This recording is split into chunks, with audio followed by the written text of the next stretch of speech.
నీకు వ్యతిరేకంగా రూపింపబడ్డ ఏ ఆయుధము వర్ధిల్లదు.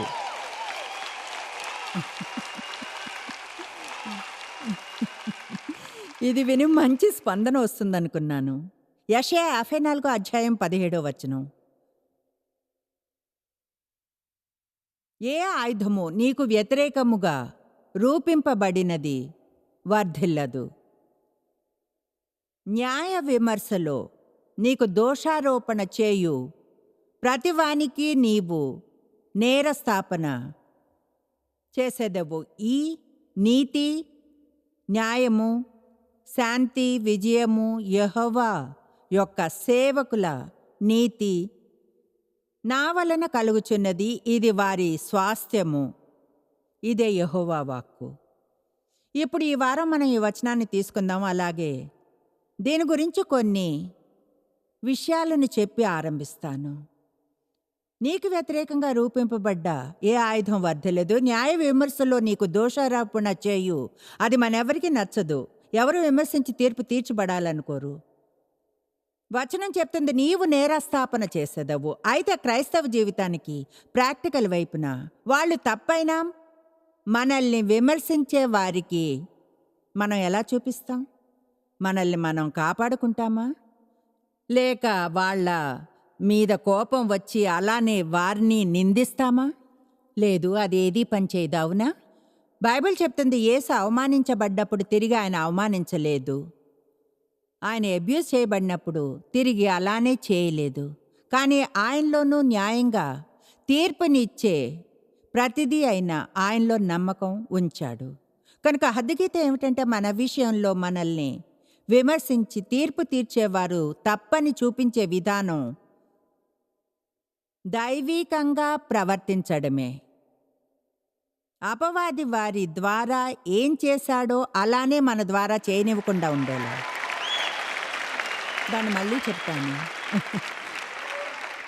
చూడండి, ఎక్కువగా ఏం చేయడానికి శోధించబడతాం అంటే, చూడు నువ్వు నాతో అలా మాట్లాడకూడదు, నువ్వు అలా చేయగలవనుకుంటే నేను ఇలా చేస్తాను, లేదా నా జీవితంలోంచి తీసేస్తాను, లేదా నువ్వేం చేశావో అది అందరికీ చెప్తాను.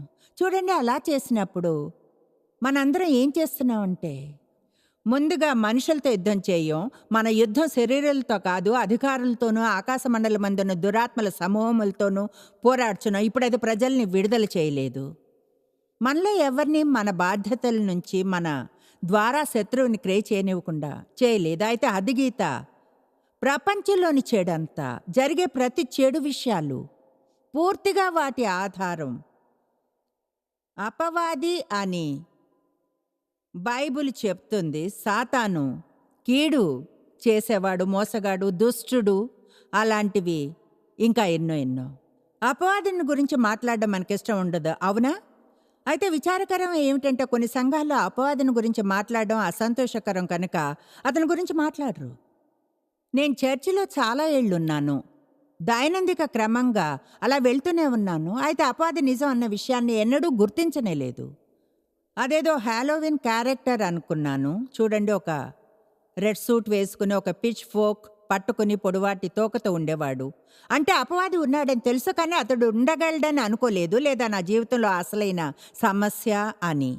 కనుక ఎవరైనా మిమ్మల్ని విమర్శించి తీర్పు తీర్చినప్పుడు ముందుగా చేయవలసింది వారి కోసం ప్రార్థించాలి. ఎందుకంటే ఇతరులకు విమర్శించి తీర్పు తీర్చడం ఎంత డేంజరస్సో వాళ్ళు అర్థం చేసుకుని వారికి ప్రకటన కలగాలి. అలా చేయడం ఎంత అపాయకరమో నాకు తెలుసు. మీరెవరూ అలా చేయరని. నేను అది ఒక ప్రసంగం చేయని అవసరం లేదు దాని గురించి. అయితే నేను చెప్తున్నాను అంతే. అదెంత అపాయకరం అనేదో అలా చేయడం. ఎందుకంటే ఇతరులకు మీరు ఎలా తీర్పు తీరిస్తే మీకు అదేలా తీర్చబడుతుంది. ఇతరుల్ని ఎలా విమర్శిస్తే అదేవిధంగా మీరు విమర్శించబడతారు. కనుక గుర్తుంచుకోండి, వచనపు లాభాలు మీకోసం పని చేయాలంటే చూడండి, చాలాసార్లు మనం వచనాన్ని చదివి లాభాలను పొందాలనుకుంటాం. అయితే ఆ లాభాలను పొందడానికి మనం చేయవలసిన మన వంతుని మనం చేయం. తెలుసా, వచనాల్లోని కొన్ని భాగాలను ఎంచుకునే చెడు అలవాటు మనకుంది. నాకు వ్యతిరేకంగా రూపింపబడ్డ ఏ ఆయుధం వర్ధిల్లదు అలా బైబిల్ చెప్తుంది. అపవాది నా కాళ్ళ క్రింద ఉన్నాడు, అతడు ఓడించబడ్డాడు. నీకు వ్యతిరేకంగా రూపింపబడ్డ ఏ ఆయుధం వర్ధిల్లదు. న్యాయ విమర్శలో నీకు దోషారోపణ చేయు ప్రతివానికి నీవు నేరస్థాపన చేసేదవు. అయితే దైవీకమైన మార్గంలో నడిచి మీరలా చేయగలరు. మీలో వాళ్ళు లోపాలను ఎంచకుండా వారి ద్వారా అపవాది ఏం చేస్తున్నాడో చెప్పడానికి బదులుగా, ఎందుకంటే మీరు వెనక్కి తిరిగి శత్రు వారి పట్ల ప్రవర్తించినట్లే చేస్తారు కనుక. ఈ శాంతి, ఇక్కడ 4 విషయాలున్నాయి. ఇవి నిజంగా 4 సందేశాలు. ఈ శాంతి, సమాధానము, నీతి, ఎదుటి వారి మీద విజయము, ఇదే వారి స్వాస్థ్యము లేదా ఇది వారి యొక్క ఆస్తి. తెలుసా, ఈ వారసత్వం అనేది అద్భుతమైంది. ఎవరో కష్టపడి శ్రమించి పొందింది మీదవుతుంది. అది మంచి విషయమే. కనుక యేసు సంపాదించినవెన్నో, కష్టపడి శ్రమపడి చేసినవెన్నో మనం పొందుతాం. అవి విశ్వాసంతో వస్తాయి. కానీ నిజమైన విశ్వాసం ప్రత్యేకమైన జీవన శైలిని ఇస్తుంది. రాత్రికి రాత్రే మనం మారిపోము. అయితే ఎవరికైనా ఉంటే నిజమైన చెప్పండి, ఎవరికైనా సరే దేవునితో నిజమైన సంబంధంగానుంటే వాళ్ళు కొంచెం కొంచెంగా మహిమ నుంచి మహిమకు మారుతారు. మీరే మాత్రం తిరిగి జన్మించి మారకుండా ఉండలేరు. గతంలో లానే ఉండలేరు. ఎందుకంటే మీలో క్రీస్తు నివసిస్తున్నాడు. గతంలో లాంటి జీవన శైలితో మంచిగా ఉండలేరు. ప్రత్యేకంగా నాకు యాంప్లిఫైడ్ బైబిల్ చెప్పే వివరణ చాలా ఇష్టం. ఈ వచనం చివరిలో ఇలా చెప్పబడింది. యెహోవా యొక్క సేవకులను గురించి చెప్పినప్పుడు ఆయన అప్పుడప్పుడు చర్చికి వెళ్ళే వారిని గురించో, లేక కారు మీద బంపర్ స్టిక్కర్, దాని మీద చేప ఉండడం, లేదా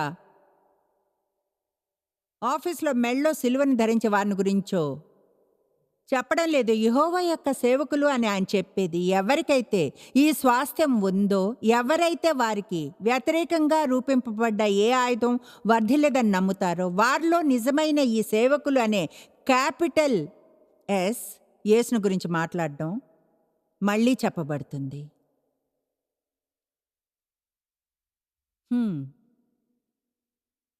అందరూ భయపడ్డానికి ముందు దాని అర్థం ఏమిటంటే,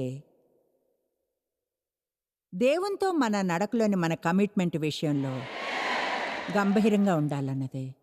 నేను చెప్పగలను, తెలుసా, మీరు సీరియస్గా ఉన్నారని మీకు అర్థమైంది. ఎందుకంటే గురువారం సాయంత్రం టైం తీసుకుని వచ్చారు వాక్యాన్ని వినడానికి. అయితే ఈరోజు మీతో మాత్రమే మాట్లాడడం లేదు. ప్రపంచంలోని వేర్వేరు ప్రాంతాల్లో ఉన్న మిలియన్ల మంది ఇదే బోధనను చూస్తున్న వారు టెక్సాస్లోని శాన్ ఆంటోనియోలో రికార్డ్ అయిన ఈ ప్రోగ్రామ్ని చూస్తున్నారు. ఆమేన్. చూడండి, నాకు తెలుసు మిలియన్ల మంది ఖాళీగా, ఒంటరిగా, కన్ఫ్యూజ్ అయి ఉన్న ప్రజలు ప్రతివారం ఏదో ఒక చర్చికి వెళ్ళి కూర్చున్నా వాళ్లకు నిజంగా, అవును, వాళ్ళు తిరిగి జన్మించిన వారైనా ఇంకా సీరియస్గా ఉండరు అని, నిజంగా కమిట్ అయి ఉండరు. పూర్ణ మనస్సుతో దాన్ని వారు వెంబడించరు.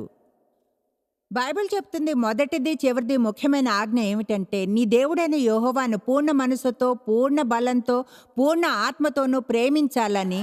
ప్రతి ఒక్క దాంతోనూ మనం ఆయన్ని అన్నిటితోనూ ప్రేమించాలి. కనుక ప్రోత్సహిస్తున్నాను, పూర్ణ మనసుతో పూర్ణంగా దానికై వెళ్ళమని. దేవుడు మీలో చేయాలనుకున్న కార్యాన్ని చేయనివ్వమని. ఒక విషయం చెప్తాను, ఒకవేళ మీ జీవితంలోని ఏ చోటునైనా దేవునికి తెరిచి ఉంచడానికి ఇష్టపడకుంటే ఇలా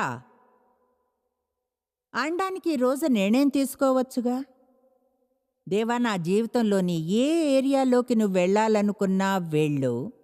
నీకోసం ఏ గది మూయబడలేదు, ఏ విషయం నీ నుంచి దాచబడలేదు.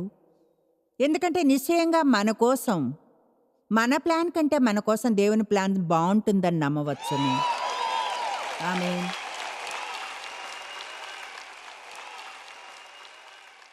ఇప్పుడు మనం కోపంగా ఉండాలంటాడు సాతాను.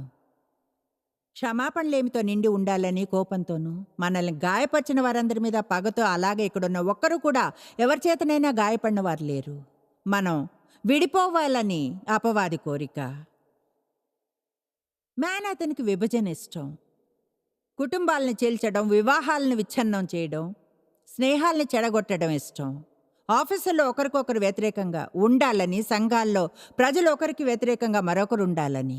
మనం తెలివి తెచ్చుకుని శత్రువేం చేస్తున్నాడో చూసి ఇలా అనాలి, లేదు నేను దానిలో భాగంగా ఉండను.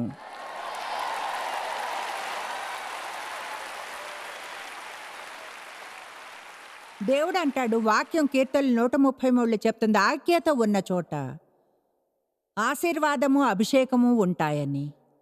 ఐక్యత ఉన్న చోట ప్రజలు అసహ్యంతో పగాద్వేషాలతో పోట్లాడే చోట కాదు. చెప్తున్నాను, మీరు కానీ మీ జీవితంలో పోట్లాటకు దూరంగా ఉండాలంటే ఉండాలని కోరుకోవాలి. ఆమేన్. శాంతి శక్తితో సమానం. శాంతి అనేది లేని చోట శక్తి ఉండదు. కనుక సాతాను మనం అందరి మీద కోపంగా ఉండాలంటాడు. మనం అలా జీవించక్కర్లేదు. జీవితంలోని ప్రతి తుఫానులోనూ మనం స్థిరంగా ఉండాలి అంటాడు దేవుడు. అప్పుడు మనకు బదులుగా ఆయన కార్యం చేయగలుగుతాడు. 4 రెట్ల వాగ్దానం: వ్యతిరేకత మీద శాంతి, సమాధానము, నీతి, రక్షణ, విజయం. గంభీరంగా తీసుకునే వారికే ఈ వాగ్దానం. విశ్వాసులు, బ్రదర్స్ అండ్ సిస్టర్స్, ఫ్రెండ్స్, మనం యుద్ధంలో ఉన్నాం. ప్రతిసారి మనకు అది గుర్తు చేయబడాల్సిన అవసరం ఉంది. మనం యుద్ధంలో ఉన్నామని నమ్మకుంటే మీకోసం 2 కొరింథీ 10:3-4 చదువుతా. మేము శరీరధారులమై నడుచుకొనుచున్నను శరీర ప్రకారము యుద్ధము చేయము. ఇప్పుడు దీని మీద నేను ఒక బోధన చేయబోనా. అయితే మనకు ఆత్మికమైన ఆయుధాలున్నాయి. వాటిలో అతి పెద్దదైంది ఇక్కడుంది, దేవుని వాక్యం. ఆమేన్. యేసు నామమే ఒక ఆయుధం. యేసు రక్తం ఒక ఆయుధం. క్రీస్తు యొక్క శిలువ ఒక ఆయుధం. ఆరాధన ఒక ఆయుధం. మా యుద్ధోపకరణములు శరీర సంబంధమైనవి కావుగాని దేవుని ఎదుట దుర్గములను పడద్రోయజాలినంత బలము కలవై ఉన్నవి. అందరూ చెప్పండి, మనం యుద్ధంలో ఉన్నాం. మనకది ఇష్టం ఉండదు, అయితే ఒక యుద్ధంలో ఉన్నాం. ఆసక్తికరమైన విషయం ఇదే. బైబిల్ అంతా చదివి చివరి వరకు వెళితే యుద్ధం ముందే జయించబడింది. ఏదేమైనా ఒక యుద్ధాన్ని జయించడానికి ఎన్నో పోరాటాలున్నాయి. ఎవరైనా యుద్ధాన్ని జయించినా కూడా తప్పనిసరిగా ప్రతి పోరాటాన్ని గెలుస్తారని కాదు. ఎందుకంటే కొన్నిసార్లు ఆ పోరాటాన్ని సరిగ్గా చేయరు. నా పోరాటాలన్నింటినీ ఎలా గెలవాలో నేను తెలుసుకోవాలి. ఎందుకంటే నన్ను ఏ ఏరియాలోనూ అపవాది ఓడించి కొంచెం అయినా ఆనందాన్ని పొందకూడదు. కనుక అలాగే ఇంకెవరినైనా గెలవాలని అనుకోను అంటే బోధించేవారికి. ఆమేన్. చివరికి ఏం జరుగుతుందో మనకి తెలుసు. అతను ముందే ఓడించబడ్డ శత్రువు. ఇక్కడ ఉండగా మనం విజయంలో జీవిస్తాం. యేసన్నాడు, ఆయన వచ్చింది మనం జీవితాన్ని పొంది ఆనందించడానికి అని. ఏదోలో జీవించామని కాదు, ఏదో సరాసరిగా దాటామన్నో, రోజు పోరాడడానికో కాదు, కానీ జీవితాన్ని ఆనందించడానికి. ఇప్పుడు 2 కొరింథీ 2:10-11 చాలా గొప్ప వచనాలు. 2 వచనాలు చెప్తుంది, మీరు దేని గూర్చి అయినను ఎవరిని క్షమించుచున్నారో నేను వాణ్ణి క్షమించుచున్నాను. నేనేమైనను క్షమించి ఉంటే సాతాను మనల్ని మోసపరచకుండునట్లు మీ నిమిత్తము క్రీస్తు మెస్సయ్య సన్నిధిలో సముఖమునందు క్షమించియున్నాను. ఒకటి తెలుసా మీకు? అదేమిటంటే అపవాది మనకేం తెలియకూడదంటాడు. దాని అర్థం అజ్ఞానులుగా ఉండాలని, అతని గురించి తెలుసుకోకూడదని, ఆలోచించకూడదని, లేదా ఏం చేస్తున్నాడో గుర్తించకూడదని, లేదా అతని గురించి అధ్యయనం చేయకూడదని. క్రీస్తులో మీరెవరో ఖచ్చితంగా తెలుసుకోకూడదనుకుంటాడు. మీకు లభ్యమయ్యే శక్తిని గురించి, అధికారం గురించి తెలుసుకోకూడదు అని. ఈనాడు ఉన్న ప్రతి చిన్న కీడు, దుష్టత్వం వెనుక అతడు ఉన్నాడని తెలుసుకోకూడదు అనుకుంటాడు. మనందరినీ చీకటిలో ఉంచడానికి చూస్తాడు. అపవాది మీద మంచి బైబిల్ స్టడీ చేయడం ఎంతో మంచిది. ఇది విని ఉత్సాహపడతారనుకున్నాను. ఏదో ఒకలా సాతానుకు మనపై అధికారం లేకుండా చూసుకోవాలి. కొంతమంది ఉన్నారు ఇక్కడ, అలాగే టీవీని చూసేవారు. ఖచ్చితంగా మీపై అపవాది అధికారం చేస్తున్నాడు. చెప్పలేను మీరిప్పుడు అతని అబద్ధాలని ఎన్నిటిని నమ్ముతున్నారో. నేనే నిజంగా చాలా కాలం నమ్మాను బాల్యంలో అబ్యూస్ చేయబడినందున తక్కువ రకం జీవితాన్ని పొందుతాను అని. నేనది నమ్మాను. అపవాది నాకు చెప్పింది అదే. నువ్వు గందరగోళానివి, నువ్వు వాడబడ్డ మర్కండైజ్వి. పెళ్లి చేసుకునే విషయానికొస్తే నేను 18 ఏళ్లకే పెళ్లి చేసుకోవడానికి కారణం నా మనసులో నాకు తెలుసు. నేను చేసుకోవాలనుకుంటే అది పని చేయదు అని. అయితే అపవాది నేనంటే ఎవరికి ఇష్టం ఉండదని చెప్పాడు. అందుకే నాలో ఇంట్రెస్ట్ చూపిన మొదటి వ్యక్తిని వదల్లేదు. అన్నిళ్ళు అపవాది నాతో చెప్పిన అబద్ధాల వలన. ఆశ్చర్యం, ఎంతమంది యవ్వనస్తులైన స్త్రీలు చివరి ప్రయత్నంగా వచ్చిన అవకాశాన్ని యూజ్ చేసుకుంటారు. వాళ్ళుగా చేసుకుంటే అది వర్కౌట్ అవ్వదని తెలిసి అయితే నిరాశతోనూ భయంతోనూ చేస్తారు. సాతాను అబద్ధీకుడు. అతడు అబద్ధాలకు తండ్రి. అతడు సత్యం లేదు. అతడు మోసగాడు. మనసొక యుద్ధరంగం అనే ఈ యుద్ధాన్ని మనం గెలవగలిగే ఒకే ఒక విధానం, దేవుని వాక్యాన్ని తెలుసుకుని బయటికి గట్టిగా వాక్యాన్ని చెప్పడం. అప్పుడు అది శత్రువు మీ బుర్రలో ఉంచి అబద్ధాలతో పోరాడడానికి సహాయపడుతుంది.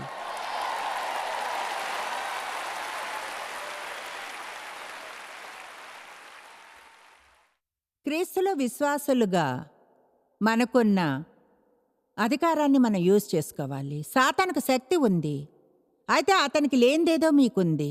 మీకు శక్తి, అధికారం ఉన్నాయి.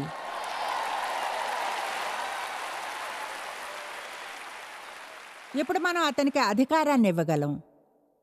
అసలైతే తోటలో ఆదాముకు అధికారం ఉంది, అయితే అతడు దాని శత్రువు అబద్ధాలను నమ్మి అతనికి ఇచ్చేశాడు. మనం మన అధికారాన్ని శత్రువుకి ఇవ్వక్కర్లేదు, అయితే కొన్నిసార్లు ఇస్తాం, జ్ఞానం కొదువుగా ఉన్నందున. లూకా 10:19 ఇది ఎంతో అద్భుతమైన వచనం. ఇదిగో మీకు ఇచ్చి ఉన్నాను. కనుక ఆయన మనకు గాని ఇచ్చి ఉంటే దాని అర్థం మనకు ఉందనే. చెప్పండి, నాకు ఉన్నది. ఇదిగో పాములను తేళ్లను త్రొక్కుటకును శత్రువు బలమంతటి మీదను మీకు అధికారము అనుగ్రహించి ఉన్నాను. ఏదియూ మీకెంత మాత్రమును హాని చేయదు.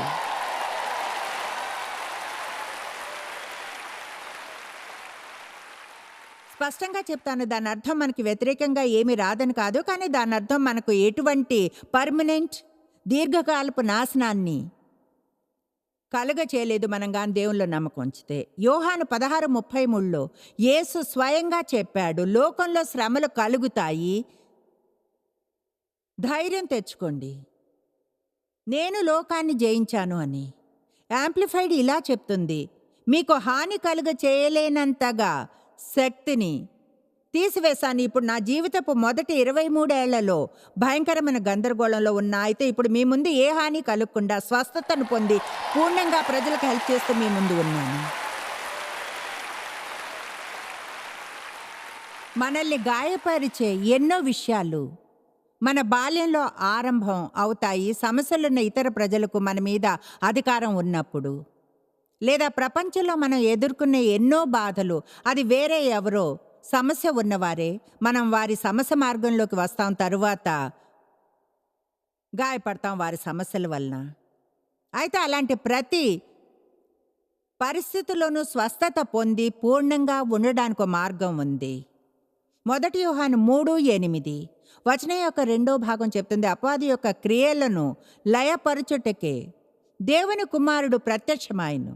ఆయన రావడానికి కారణం అపవాది చేసిన నాశనపు క్రియలను లయపరచడానికి, శత్రువును ఓడించి ఆదాము ఇచ్చివేసిన అధికారాన్ని తిరిగి మనకివ్వడానికే వచ్చాడు. చెప్పండి, మనం ఒక యుద్ధంలో ఉన్నాం, అయితే నాకు అధికారం ఉంది, నేను దాన్ని యూజ్ చేస్తాను. ఓకే, చివరిగా ఇంకో వచనం 2 చెప్పాలంటే 2 మత్తయి 16:15-19 వరకు. యేసు శిష్యులతో మాట్లాడుతూ ఇలా అన్నాడు, నేను ఎవడని చెప్పుకొంచున్నారు? అందుకు సీమోను పేతురు, నీవు సజీవుడగు దేవుని కుమారుడువైన క్రీస్తువని చెప్పని. చెప్పాలంటే ఆ స్టేట్మెంట్లో శక్తి ఉంది. నువ్వు క్రీస్తువి, సజీవుడగు దేవుని కుమారుడవు. యేసెవరో మీరు తెలుసుకోవాలి. ఆయనే మెస్సయ్య, క్రీస్తు, సజీవుడగు దేవుని కుమారుడు. ఆయన ఆదియందు దేవుని వద్ద ఉండెను, సమస్తమును ఆయన మూలముగా కలిగెను, కలిగి ఉన్నదేది ఆయన లేకుండా కలగలేదు. ఆయన మరణించి మృతుల్లోంచి లేచి తిరిగి వస్తున్నాడు. ఆమేన్.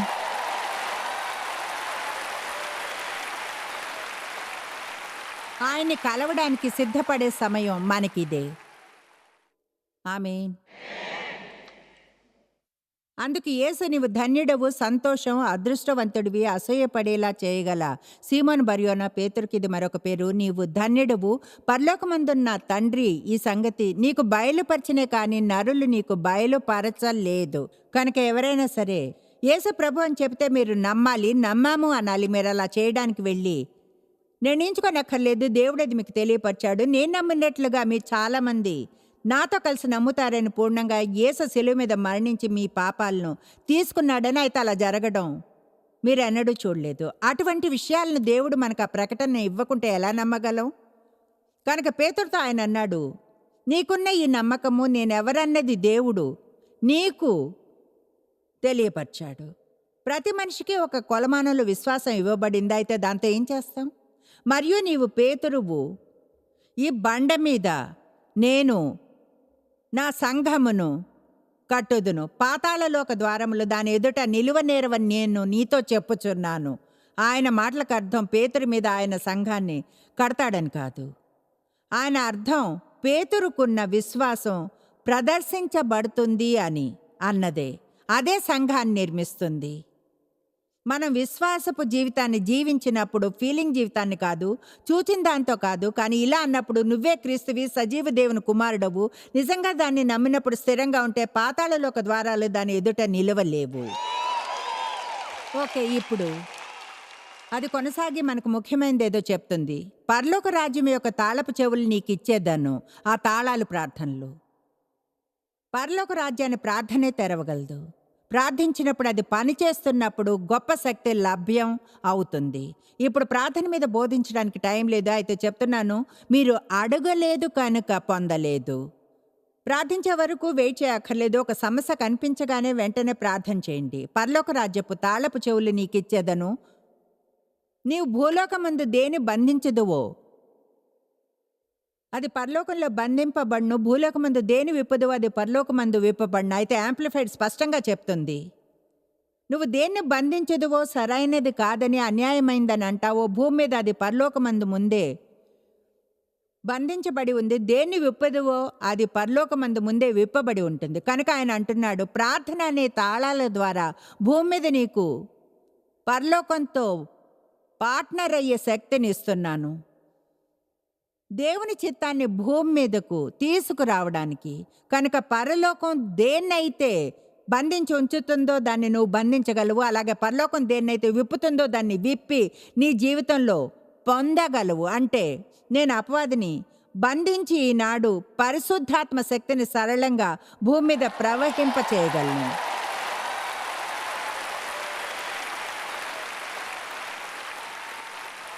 అదేదో కొంతమందిలో కాదు, ఒక విశ్వాసిగా మీలో చేయగలను. మీకు అదే శక్తి ఉంది.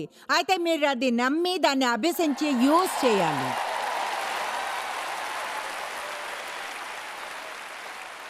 మీకో విషయం చెప్తాను, మీరు మీకోసం పోరాడుకుంటే వేరే ఎవరు మీకోసం పోరాడరు.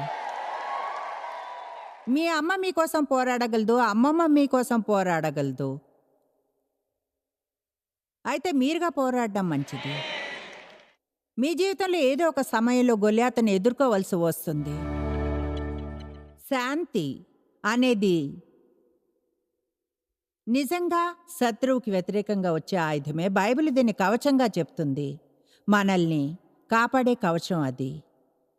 ఆయుధాలను సహజంగా దేన్నైనా వెంటాడడానికి యూజ్ చేస్తాం. అయితే నా ఉద్దేశంలో మనకు లభ్యం అయ్యే అత్యంత శక్తివంతమైన వాటిలో ఒకటి యోహాను 14:27లో యేసు చెప్పాడు, శాంతి మనకివ్వబడ్డ స్వాస్థ్యమని. ఆయన అన్నాడు, శాంతి మీకు అనుగ్రహించి వెళ్ళుచున్నాను, నా శాంతినే మీకు అనుగ్రహించి వెళ్ళుచున్నాను. అది ఆయన చిత్తం. లోకమిచ్చినట్టుగా అనుగ్రహించటలేదు. మీ హృదయమును కలవరపడనీయకుడి, వెరవనీయకుడి. మీరుగా కలవరపడకుండా ఉండండి. భయాన్ని మీ మనసులోనికి రానివ్వకండి. పిరికివారిలా అస్థిరంగా ఉండకండి. ఇప్పుడు ఈ వచనంలో అనిపిస్తుంది, దేవుడు ఆయన వంతుని చేశాడు. చేసి అంటున్నాడు, ఇదిగో మీ వంతు. మనం దేవునితో పార్ట్నర్లం. ఆయనకో భాగం ఉంటుంది, అలాగే మనకి ఉంటుంది. మనం ఆయనది చేయలేము, ఆయన మన వంతుని చేయడు. అది తెలుసుకోవడం మనకు చాలా ముఖ్యం. బైబిల్ చెప్తుంది, మీ భారాన్ని వేయండి, మీ బాధ్యతని వేయమని బైబిల్ చెప్పదు. ఈనాడు తమ బాధ్యతను వేసేవారున్నారు, తర్వాత ఎదురైన ప్రతిదానికి వరి అవుతారు. మన భారాన్ని దేవుని మీద వేస్తాం, ఆయన కార్యం చేస్తాడు. ఆయన శక్తితో ఏం చేయాలో చూపిస్తే అది మనం చేస్తాం. నేనది గుర్తించినప్పుడు అద్భుతంగా అనిపించింది. నేను రోజు వ్రాసే మా పత్రికలో దాన్ని చూశాను. గత జనవరిలో నాకు మరింత శక్తినివ్వమని ప్రార్థించాను. అన్నాను, దేవా నాకు ఇంకా ఎక్కువ ఎనర్జీ కావాలి. నేను చేసే పని కొనసాగించడానికి, ఆ పని చేస్తున్నప్పుడు మంచిగా ఫీల్ అవ్వాలి. ఎనర్జీ బహుశా చాలా ముఖ్యమైనది తెలుసా? జీవితంలోని ప్రతిరోజు ఎంతో మంచిగా ఉంటుంది మంచిగా ఫీల్ అయితే, మనకు శక్తి ఉంటే. అందుకని ఎనర్జీ కోసం ప్రార్థించాను. అయితే గత కొన్ని వారాల క్రితం వరకు గుర్తించలేదు కూడా. అయితే దేవుడు నాకు ఇచ్చిన కోరిక ఏమిటంటే రోజు వాకింగ్ చేయాలని. కనుక ఆయన ఇలా అనలేదు, ఓ జాయ్స్ ఎనర్జీ కోసం అడిగింది, జాప్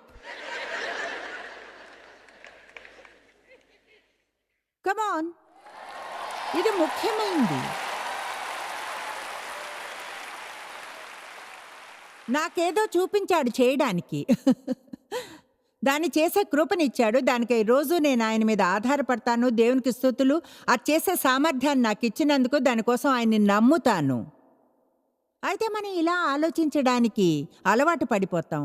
ఏమంటే అది అంతా కూడా దేవుడే.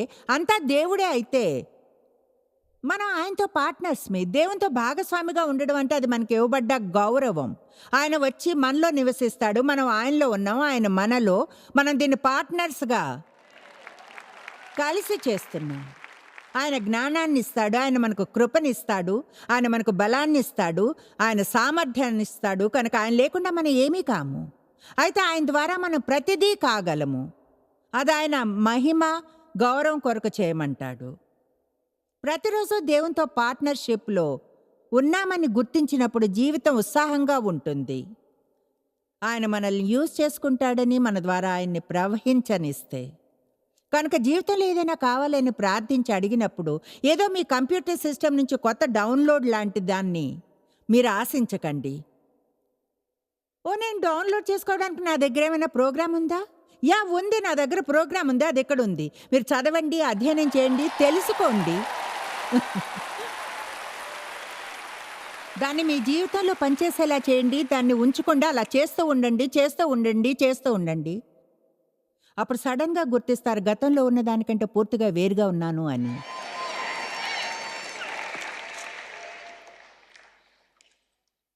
కనుక ఇది మంచి భాగస్వామ్యపు వచనం. అన్నాడు, ఇదిగో మీకు నా శాంతినిచ్చాను, లోకమిచ్చినట్లుగా కాదు, ప్రత్యేకమైన శాంతిని మీకు అనుగ్రహించి ఉన్నాను, తుఫాన్లో కార్యం చేసే శాంతిని. అంటాడు, నా శాంతిని మీకు ఇస్తాను. ఇప్పుడు ఇదిగో ఇది మీ భాగం. కలవరపడకండి, వెరవకండి. కానీ నేను ఫీల్ అయ్యేదానికి ఏం చేయలేనే. చూడండి, చెప్పాలంటే నిజం ఏమిటంటే మీ ఆలోచన మార్చుకుంటే ఫీలింగ్ మారుతుంది. అంటే నిజంగా మారుతుంది. మీ ఆలోచనను మార్చుకుంటే నిరాశ నిండిన ఆలోచనలు ఆలోచించడానికి బదులుగా నిరీక్షణ ఉందని ఆలోచించండి. ఇది తప్పక మారుతుంది. నేను చేయగలను, చేయవలసింది ఏదైనా సరే. భరించలేని దానికంటే ఎక్కువ దేవుడు ఎన్నడూ నాకు ఇవ్వడు. ఆయన పిలుపునిచ్చి చేయమన్నది చేయడానికి కృపనిస్తాడు. నా రోజు చాలా బాగుంటుంది. అప్పుడు సడన్గా వేరుగా ఫీల్ అవడం తెలుస్తుంది. మన ఆలోచనల వలన మన ఫీలింగ్స్ ఎంతగానో బాధించబడతాయి అలా చెప్పే వాటితో. మీకు మీరుగా కలవరపడ్డం, వెరవడం మానివేయండి. భయంగా ఫీల్ అవుతున్నాము అనుకోకండి. సిగ్గుగా, పిరికిగా లేదా అస్థిరంగాను. ఎఫెసీ 6:15 సమాధానం అనే జోడిని ధరించమని చెబుతుంది. మీ జోడు ఉంది నడవడానికే. దైనందిక జీవితంలో శాంతిలో నడవాలి. జీవితంలోని రోజును గడుపుతుండగా చాలామంది ఉదయాన్నే లేచినప్పుడు ముందుగా మీరు చేసే పని మీ జోడుని వేసుకుంటారు. బహుశా కొంతమంది వేసుకోరు. అయితే ఆత్మికంగా చెప్పాలంటే ఒట్టికాలతో వెళ్ళకూడదు. ఆమేన్. జోడు వేసుకొని క్రిస్టియన్లా ఉండకండి. సమాధానమనే జోడుని ధరించుకోండి. నగ్న క్రైస్తవునిగా ఉండకండి. సత్యమనే దట్టెను పెట్టుకోండి. నీతి వస్త్రాన్ని ధరించుకోండి. రక్షణను శిరస్త్రాణమును ధరించండి. విశ్వాసమని డాలు పట్టుకోండి. నేను దారి తప్పుతున్నాను అనిపిస్తే మిమ్మల్ని ప్రకటన దగ్గరకు తీసుకెళ్తాను. అక్కడ ప్రకటన రచయిత యేసు ఇదే భాషని యూజ్ చేశాడు. ఊరికే శాంతి కావాలనుకోకండి, కానీ దాన్ని వెంటాడాలి. అలా అని 1 పేతురు 3:11 చెప్తుంది. ఆ వచనం నాకెంతో ముఖ్యమైనది. ఒకసారి దాన్ని చూద్దాం. 1 పేతురు 3:11. అతడు దీనికి ముందున్న వచనం జీవితాన్ని ఆనందించాలనుకున్న వాని గురించి చెప్తుంది. అతడు కీడు నుండి తొలగి మేలు చేయవలను, సమాధానమును వెదకి సమన్వయాన్ని భయాలు లేకుండా కలవరపడకుండా నీతిగల పోరాటాలను చేసి దాని వెంటాడవలెను. ఈ పదం వెదకడం అంటే వెతికి దాన్ని మీ బలంతో వెంటాడాలి. పూర్ణ బలంతో దాన్ని వెతికి వెంటాడాలి. మీ శక్తిలోని ఎక్కువ భాగాన్ని దేనిలో ఉంచుతున్నారు? ఊరికే దేవునితో శాంతి సంబంధాలను కోరుకోకండి, మీ సహోదరులతోనో మీతోనో. కానీ వెదికి దాన్ని వెంటాడండి. ఇప్పుడు మన శాంతి పోవడానికి ఉన్న కారణాల్లో ఒకటి, బహుశా అన్నిటికంటే ఎక్కువ శరీర కార్యాల వల్లనే. శరీర కార్యాలు. ఎంతమందికి ఐడియా ఉంది శరీర కార్యాలంటే ఏమిటని? మీకు తెలుసా అవేమిటో? 12 మంది ఉన్నట్లున్నారు.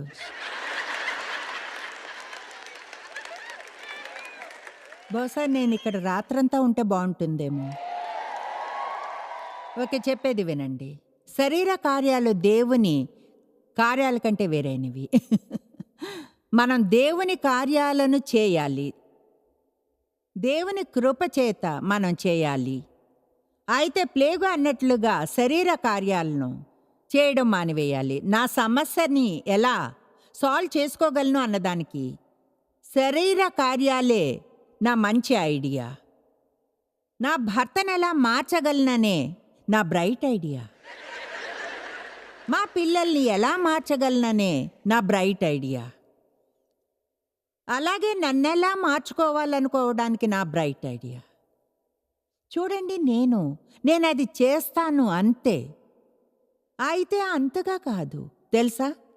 కేవలం విల్ పవరే మంచిది. అది చాలా దూరం తీసుకుని వెళుతుంది. అయితే దేవుని సహాయం లేకుండా చివరి వరకు తీసుకెళ్ళలేదు. దేవుని సహాయం లేకుండా చివరి వరకు తీసుకుని వెళ్ళదు.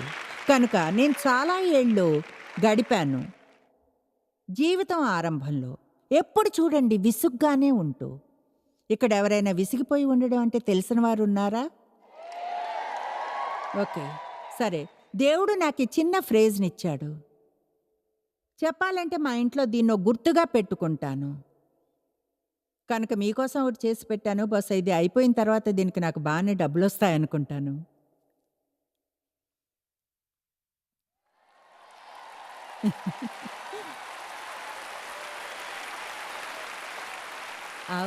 అందరూ దీన్ని చూస్తున్నారుగా. సరే, నేను తెలుసుకున్నది ఇదే. నేను విసుగ్గా ఫీల్ అయినప్పుడంతా, లేదా మీరలా ఫీల్ అయినప్పుడో మనం బైబిల్ శరీర కార్యాలు అనే వాటిలోనికి జారిపోతాం. శరీర కార్యాలంటే దేవుని కార్యాన్ని మనం మన శక్తితో చేయాలనుకోవడం. మనం చేయలేని దేన్నో చేయడానికి ట్రై చేయడం. ఎలా చేయాలో తెలియని దాన్ని అది పనిచేయదు. అది అసలు పనిచేయదు. ఆ పనులు ఎంతో విసుగుని కలిగిస్తాయి. ఎప్పుడైనా మనలో ఎవరైనా సరే, మన జీవితాల్లో అందరికీ ఏవో వేర్వేరు విషయాలు వస్తుంటాయి. అది వివాహాల సమస్య అయినా, ఫైనాన్షియల్దైనా, పరిస్థితుల ప్రభావం అయినా, లేదా మనతో మనకు వచ్చే సమస్యలు ఎందుకంటే మనం చేయాలనుకున్నది మనంగా చేయలేకపోవడం. మీకెప్పుడైనా అటువంటి సమస్యలు వచ్చాయా? అది ఎలా అంటే చూడండి, నేనంటే నాకే విసిగేస్తుంది. అదెలా ఉంటుందో తెలుసా? మనల్ని మనం మార్చుకోవాలనుకుంటాం. ఇంకో విషయం కొన్నిసార్లు ఎలా అనిపిస్తుందంటే, మీరు మార్చాలనుకునే విషయాన్ని ఎక్కువగా చేస్తారు. మార్చాలనుకుంటూ ఒకవేళ దాన్ని వదిలేసి ఉంటే చేసేదానికంటే. ఎందుకవుతుందో తెలుసా అలా? ఎందుకంటే యేసు మీద ఫోకస్‌ని ఉంచడానికి బదులుగా మీరు మీలోని లోపం మీద ఉంచుతారు. Come on.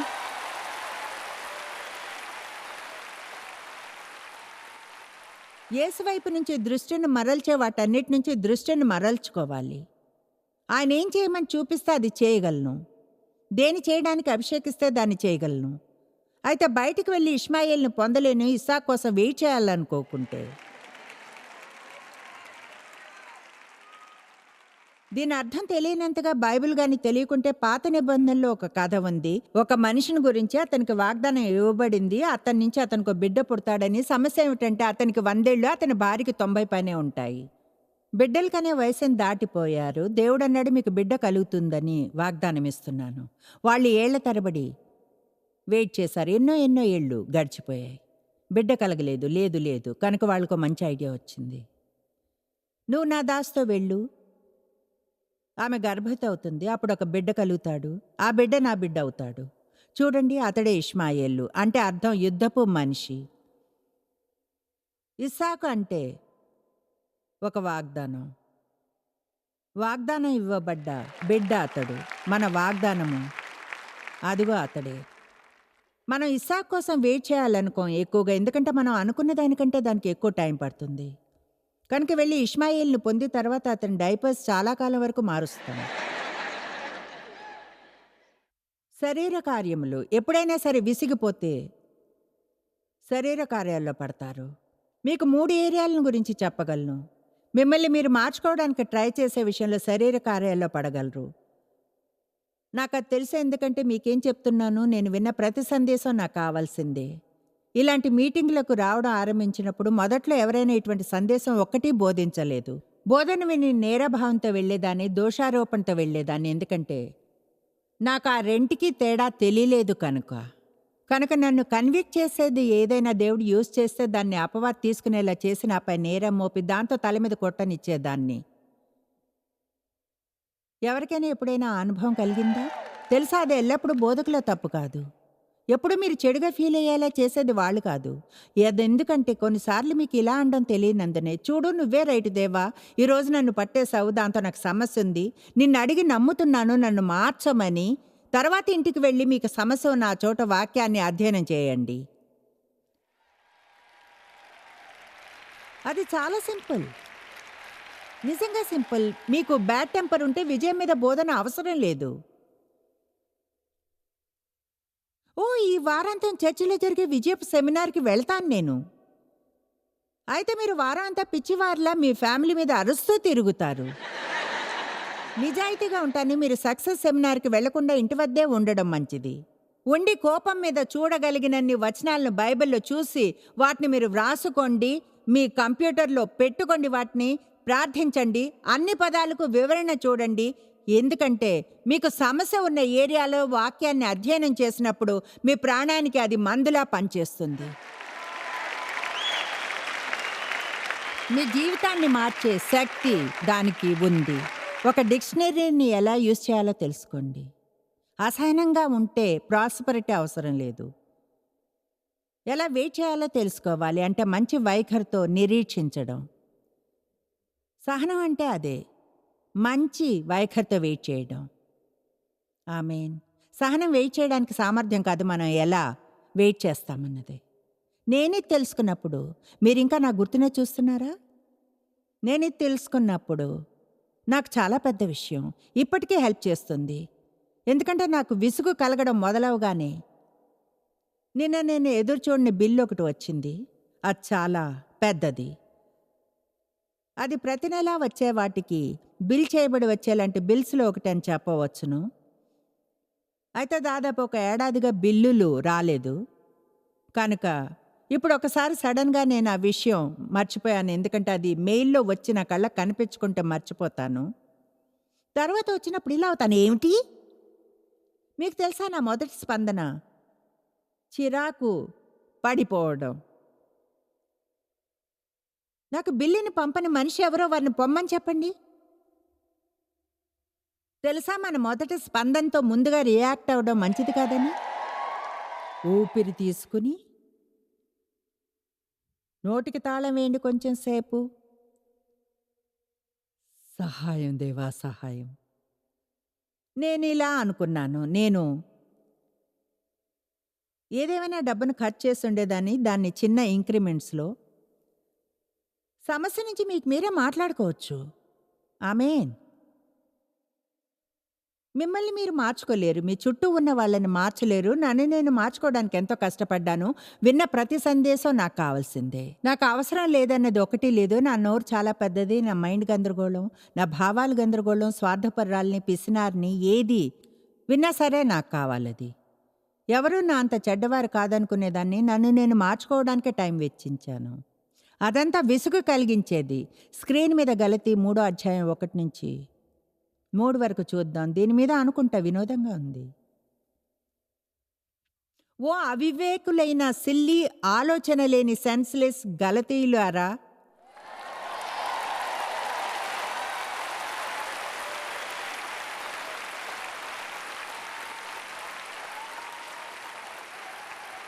చూడండి, మనం దాన్ని ఇంటికి తీసుకురావాలి సొంతం చేసుకోవడానికి.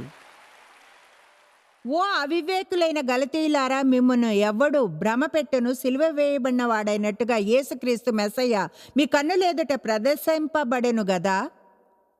ఇప్పుడు నేను దీన్ని చెక్ చేశాను. ఎప్పుడు దీన్ని పౌలు గలతీయులకు వ్రాసాడా అని. అది దాదాపు క్రీస్తు మరణం తర్వాత 53 ఏళ్లకు వ్రాసాడంటే అతడు చెప్పాలంటే ప్రజలతో మాట్లాడుతున్నాడు. వారిలో కొంతమంది నిజంగా సిలువ వేయడాన్ని చూశారు. కనుక వాళ్ళకి తెలుసు యేసు వారి కోసం మరణించాడని. అయినా వాళ్ళు తిరిగి శరీర కార్యాల్లో పడుతున్నారు అన్నాడు. ఇది మాత్రమే మీ వలన తెలుసుకొనగోరుచున్నాను. ధర్మశాస్త్ర సంబంధ క్రియల వలన పరిశుద్ధాత్మను పొందితిరా? లేక విశ్వాసంతో సువార్త సందేశాన్ని విని నమ్మినందున, నిబంధనలను పరీక్షించినందున, లేక విశ్వాసముతోనా? ఇక్కడున్న వారిలో ఎవరైనా కొన్ని నియమాలను, నిబంధనలను అనుసరించడం వల్ల క్రీస్తుని స్వీకరించారా? సరే, ఈ ప్రజలు అన్నాడు, ఆయన మీ కన్నుల ఎదుటే సిలువ వేయబడ్డాడు కదా. ఇప్పుడు మీరు తిరిగి ఆ కార్యాల్లోకి వెళ్తున్నారు. కార్యాలు లాంటి విషయాల్లోకి. క్రీస్తుని మీరెలా స్వీకరించారు? పరిశుద్ధాత్మను ఎలా పొందారు? 3వ వచనం, 30 ఏళ్ల క్రితం నా జీవితాన్నే మార్చివేసింది. మీరింత అవివేకులైతిరా? సెన్స్లెస్గా, సిల్లిగా ఉన్నారా? మొదట ఆత్మానుసారముగా నూతన జీవితాన్ని ఆరంభించి ఇప్పుడు శరీరానుసారంగా పరిపూర్ణులు అగుదురా?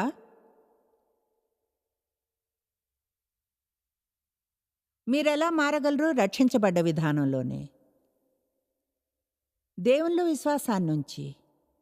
ఆయన చేయమన్నది చేయండి. ఏది చేయమని చూపిస్తే దాన్ని. అయితే మీ ప్రయత్నాన్ని నమ్మకంతో వ్యాపారం చేయండి. అంటే మనం ఎప్పుడు ఏమి చేయడానికి ట్రై చేయమని కాదు. బైబిల్ 2 పేతురులో బోధిస్తుంది దైవత్వాన్ని పొందడానికి ప్రతి ప్రయత్నం చేయాలి అని.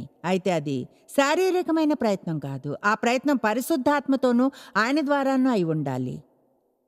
ప్రతిదీ దేవుని చేతనే, దేవునితోనే, దేవుని ద్వారానే, దేవుని కోసం, ఆయనలో, ఆయన ద్వారా ఆయనలో. ఆయన లేకుండా మనం ఏమీ చేయలేము. తర్వాత విజయాన్ని పొందినప్పుడు మహిమ తిరిగి ఆయనకే చేరుతుంది. థ్యాంక్ యూ దేవా, నన్ను మార్చినందుకు. Thank you. ఈరోజు మీ అందరినీ చూసి ముందుగా అనుకుంది, దేవా థ్యాంక్ యూ ప్రజల్ని తీసుకొచ్చినందుకు. థ్యాంక్ యూ ప్రజల్ని రప్పించినందుకు. నేనేదో యాడ్ ఇచ్చాను కనుక ప్రజలు వచ్చారని ఏమాత్రం అనుకోను దేవా. ఇలాంటివి చేయడానికి దేవుడే ప్రజల్ని కదిలించాలి. అందరికీ చేయవలసినవి ఎన్నో ఉంటాయి. ఇలాంటి మీటింగ్స్కి వెళ్ళాలనుకోవడానికి దేవుడే మోటివేట్ చేయాలి. ఆమేన్.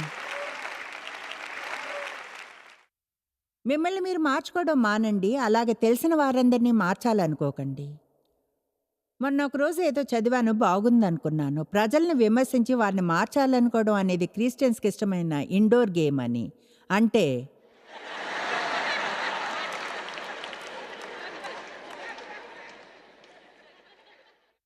దేవుడు గాని మీతో అనుంటే మీకో వారం ఇస్తాను. ఎవరిని మార్చాలనుకుంటే వారిని మార్చండి. ఆశ్చర్యం ఎంతమంది లిస్ట్‌లోకి వెంటనే వచ్చేసేవారు. చెప్తున్నాను అదసలు పని చేయదు. నేను ఎంతో ఎంతో ట్రై చేశా డేవ్‌ని మార్చడానికి. అయితే దేవుడు నన్నే మార్చాలి అనుకుంటున్నాడని తెలిసింది. డేవ్ కొంచెం మారారు. ఇప్పుడు అదంత పెద్ద విషయం కాదు. ఎందుకంటే అది దేవుని పని, నా పని కాదు. ఆమేన్.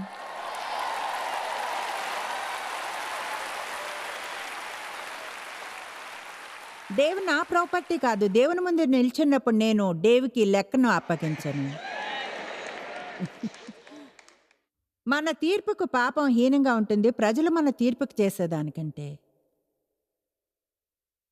ఆమేన్. ఇక చివరిగా మీరు మార్చలేని పరిస్థితులను మార్చడానికి ట్రై చేయకండి. దేవుడు చూపించి చేయమంది చేయండి. మీరు దేవునితో పార్ట్నర్స్. ఆయన చూపించి చేయమన్నది చేయండి. దేవునికి లోబడి ఉండండి. అపవాదిని ఎదిరించండి, పారిపోతాడు. యాకోబు 4:7. మనం ఏదో ఊరికినే అపవాదిని ఎదిరించలేము. ముందుగా దేవునికి లోబడి ఉంటే అప్పుడు శత్రువు పారిపోతాడు. చూడండి, క్రీస్తులో ఒక విశ్వాసిగా శత్రువుని జయించడానికి క్రీస్తులో మనకు అధికారం, శక్తి రెండూ ఉన్నాయి. మనం దేవునితో పార్ట్నర్స్మే. ఆయన వంతును మనం చేయలేము, అది నిజం. అయితే ఆయన మన వంతు చేయడు. మనం కలిసి పని చేయాలంటాడు. మనకి వ్యతిరేకంగా రూపింపబడ్డ ఏ ఆయుధం వర్ధిల్లదు. మీరు ఎన్నడూ తెలుసుకోలేనంతగా జాయిస్ మేర్ మినిస్ట్రీస్లో మీరు మాకెంతో ముఖ్యం. మిమ్మల్ని అభినందిస్తున్నాం. మా ప్రపంచ వ్యాప్తపు మినిస్ట్రీ సాధ్యం అయ్యేలా చేసే మా ఫ్రెండ్స్ మరియు పార్ట్నర్స్ కి థ్యాంక్స్. అందరం కలిసి ఆకలిగొన్న వారికి భోజనం పెడుతున్నాం, బీదలకు బట్టలు ఇస్తున్నాం, సువార్తను దేశాలకు చాటుతున్నాం. మమ్మల్ని కాంటాక్ట్ చేయండి లేదా joycemeer.orgని ఈ రోజే విజిట్ చేయండి. మీ ప్రార్థన విన్నపాలను కొరకు అలాగే మరిన్ని సాధనాలను గురించి తెలుసుకోండి. జాయిస్ మేర్ షెడ్యూల్ని చూసి భాగస్వామిలో భాగమవ్వండి. క్రీస్తు ప్రేమను ప్రపంచమంతటా పంచుకోవడానికి.